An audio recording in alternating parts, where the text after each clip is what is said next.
Today's midweek devotion is taken from Psalm 119, verses 1 through 8, which says, "Blessed are those whose way is blameless, who walk in the law of the Lord.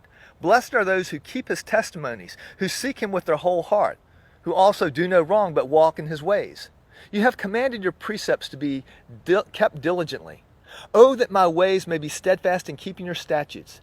Then I shall not be put to shame, having my eyes fixed on all your commandments.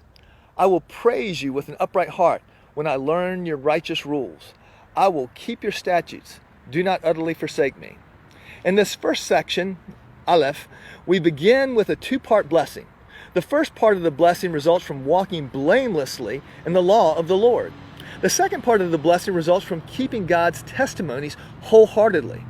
Verse 3 repeats those two conditions in the summary form, referring to those who do no wrong but walk in his ways. Now that is a pretty tall order, impossible apart from the Spirit of God. In verse 4, we see that the preceding two steps are a command from the Lord. Diligence in the details of following those commands to walk, keep, and seek the word of the Lord are paramount.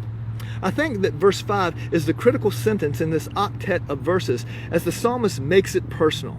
We hear the cry of his heart to apply the truth that will produce transformation in him when he says, "Oh, that my ways may be steadfast in keeping your statutes."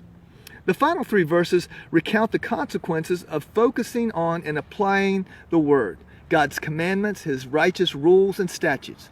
This involves the avoidance of shame. Seeking the Lord and his testimonies keeps us away from the negatives. The same action, focus, and application also produce the positive condition of an upright heart.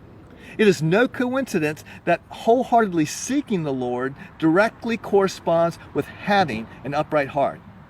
Finally, verse 8 is an expression of resolve and confidence.